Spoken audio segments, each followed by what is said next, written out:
Je vais maintenant évoquer la religion des Baltes, c'est-à-dire des anciens Prussiens, des Lituaniens et des Lettons, les derniers peuples païens d'Europe, les derniers fidèles de la religion native européenne, les gardiens de la tradition aryienne, telle que leur langue l'atteste, puisque le lituanien notamment est une des langues indo-européennes les plus archaïques, c'est-à-dire les plus proches de la langue originelle. Et c'est vrai de sa religion. D'abord, il y a le dieu céleste, bien connu. Il s'appelle Dievas en lituanien, Dievs en letton et Deivas en prussien. C'est le dieu du ciel, de jour. Il n'est pas dieu de l'orage, à la différence de Zeus et de Jupiter. Il a gardé son aspect purement céleste. Son épouse est bien entendu la terre-mère, qui s'appelle Zemes Maté en letton et Zemina en lituanien. Ce couple primordial est l'ancêtre de tous les autres dieux. Ils ont créé le cosmos et ils règnent sur le Daoussos, qui est un peu l'Olympe des Baltes, qui contient à la fois le paradis des héros et bien entendu le monde des dieux. Le dieu principal du panthéon des Baltes est le dieu de l'orage et de la guerre, le fils de Dievas qui s'appelle Perkūnas en lituanien, Perkons en letton et Perkūnis en vieux prussien. Il est l'homologue du Perun slave ou du Thor scandinave ou d'un Mars qui aurait conservé la fonction orageuse. C'est le dieu principal du panthéon, celui qui est largement honoré par une société aristocratique et guerrière qui constitue notamment la Lituanie, qui est la province restée fidèle au dieu, mais aussi qui a forgé un empire médiéval au XIVe siècle extrêmement important, comprenant notamment une bonne partie de l'Ukraine et du Bélarus actuel, et qui a résisté pendant 2 siècles à toute la chevalerie chrétienne germanique. En effet, jusqu'à la conversion finale du roi Jogaila en 1386 de notre ère, les Lituaniens sont essentiellement restés païens, même s'il y a eu des tentatives de conversion de leur roi à des fins tactiques, sans succès. Parce qu'en fait, les chevaliers teutoniques utilisaient le christianisme comme un alibi pour conquérir des territoires et s'emparer de terres riches. Alors, quels sont les autres dieux ? Il y a un dieu spécifique de la guerre chez les Lituaniens qui s'appelle Kovas, un dieu tout à fait mineur, mais qui est en renfort de Perkūnas. Il y a évidemment une déesse de l'amour qui s'appelle Milda, à rapprocher du lituanien Meile, qui veut dire l'amour, qui est une divinité assez mineure également.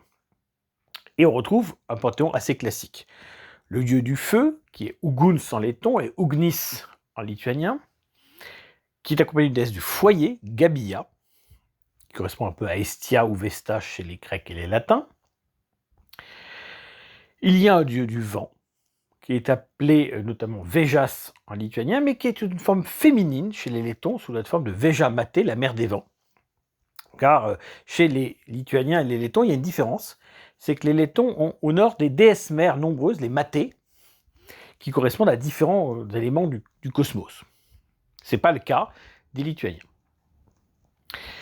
Il y a ensuite des divinités maritimes assez mal identifiées. Il y a un dieu des morts, qui est appelé parfois Velnias, parfois Pikulis. Velnias, ça vient de la racine vélé, qui désigne l'âme d'un mort, tout simplement. Donc Velnias, c'est le dieu des enfers, entre guillemets, qui est un dieu qui va être ensuite interprété par les chrétiens comme l'équivalent du diable. Donc Velnias et Velnès en letton sont diabolisés, si on peut dire. Alors que le nom de Dievas ou Dievs, qui désigne Zeus, la version baltique, va servir à désigner le dieu des chrétiens par la suite. Chose étonnante à signaler. Il y a évidemment 2 divinités jumelles, comme les dioscures grecs, qui sont appelés les Dievadeli, en tout cas en Lettonie, ce qui veut dire donc les enfants ou les fils de Dievs, et qui sont appelés les Ashviniai, par contre, en letton. Ça fait penser aux divinités jumelles de l'Inde ancienne, les Ashvin. Ce sont des divinités cavalières. Les Dievadeli sont liés au cheval également, puisque l'un des 2 s'appelle Ushits, qui désigne donc un dieu cavalier, et l'autre s'appelle Martins, nom qui rappelle le dieu Mars. On a évidemment une divinité de la fécondité et de la fertilité, comme Dionysos, qui s'appelle Patrimpas, en lituanien, qui a inspiré le dieu slave Potrimpo, tout simplement, qui était annexé.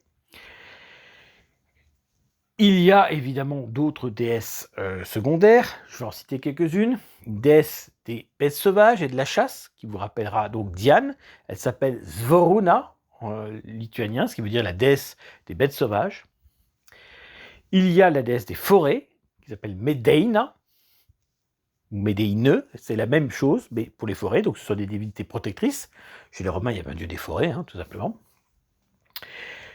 Il y a des déesses du destin, qu'on appelle les Laumes, en letton, ou les Lamia, parfois incarnées par une seule déesse Lamia, tout court. Ce sont les trois fileuses du destin qu'on connaît bien, sous le nom de Norn chez les Scandinaves, de Parc chez les Romains et de Moire chez les Grecs. Un terrain classique pour les Indo-Européens, au départ, ce sont trois déesses. Il y a évidemment les divinités des astres. Chez les Baltes, le soleil est féminin, c'est la déesse Saoulé. Le dieu lunaire, donc évidemment, et son époux, Ménoulis, ou Ménouo, selon qu'on est en Lituanie ou en Lettonie. Il y a une divinité de l'aurore. Classiquement, chez les Indo-Européens, l'aurore est féminine, c'est le cas de la déesse Aushriné, en lituanien, qui désigne d'ailleurs aussi la planète Vénus. Mais pour une raison mystérieuse, l'aurore est masculine chez les Lettons, c'est le dieu Auseklis. Vous voyez que même entre deux peuples proches, dont les langues ne sont pas très éloignées, eh bien, il y a des différences religieuses qui ne sont pas innocentes et qui ne sont pas indolores. Déesse intéressante du panthéon lituanien, déesse de l'arc-en-ciel, qui est assimilée à la planète Mercure, qui est la messagère des dieux, c'est Vaivora. C'est l'équivalent d'Iris, ou Iris à l'origine en grec. Vaivora est une déesse messagère. On retrouve des choses très proches du panthéon grec, c'est intéressant. Il y a une déesse lettonne Kruonis, qui est la déesse du temps, qui rappelle Chronos, mais qui est en version féminine. Il y a la divinité balte et prussienne, notamment Auslavis, qui correspond à Asclépios, de manière très précise, y compris linguistiquement, et qui a un rôle de dieu médecin. Là encore, le parallèle est complet. C'est intéressant de voir cela, c'est-à-dire de voir qu'entre les Grecs et les Lituaniens et les Baltes en général, il y a beaucoup de points communs, plus parfois qu'avec les divinités romaines, dont la comparaison avec les divinités grecques a été un peu forcée. Voilà un petit peu, pour résumer de manière rapide, ce panthéon balte, qui comprend donc une cinquantaine de divinités importantes, et probablement des petites divinités tout autour. Par exemple, il y a le dieu Pushkaitis, qui est un dieu prussien notamment, et qui correspond exactement à Pan ou Pushan en Inde, dieu de l'élevage et des troupeaux. Là encore, une comparaison intéressante. C'est aussi sur ces petites divinités secondaires que la religion baltique est intéressante. Alors, le dieu Perkunas que j'ai évoqué va avoir beaucoup d'influence chez les Finnois, où il va devenir le dieu Perkele, un dieu du tonnerre un peu inquiétant. Et bien sûr, il va y avoir des influences même jusque chez les Lapons. C'est dire si la tradition balte a une expansion intéressante, y compris dans tout le monde finno-ougrian. Mais ça rappelle aussi la domination du peuple lituanien notamment, les Samogitiens en particulier, sur un espace absolument immense. Le premier empire en territoire du Moyen-Âge chrétien, c'est la Lituanie païenne. Ça ne s'invente pas. Voilà de manière assez rapide ce que je pouvais vous dire sur cette religion, qui a des prêtres, les crivis, et des prêtresses, les criveux, donc qui sont des prêtres importants. Il y a un haut prêtre, comme chez les druides. Alors, le prêtre balte n'est pas un druide au sens d'un maître sagesse, c'est plus un prêtre classique, comme par exemple à Rome ou en Grèce. Là aussi, le parallèle est fondé. Il y a des sanctuaires, bien évidemment, et il y a des statues. Ces statues sont en bois, puisque la culture nord-européenne honore les dieux par des représentations en bois, et pas par des représentations en pierre, notamment des piliers, donc il s'agit de poteaux sculptés, qui pointent vers le ciel, avec des représentations de caractéristiques des dieux, des symboles et des représentations. Chez les Slaves, c'est la même chose. C'était sans doute le cas des Scandinaves à l'origine. Civilisation du bois, et non civilisation de la pierre.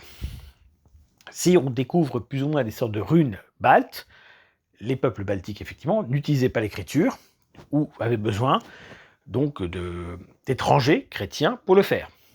C'est une des raisons, évidemment, de la christianisation de la Lituanie, c'est-à-dire que ça leur ouvrait la porte à la culture gréco-latine ancienne, à l'écriture et à beaucoup d'autres choses. Et ça, on ne peut pas nier que ça a joué dans la christianisation.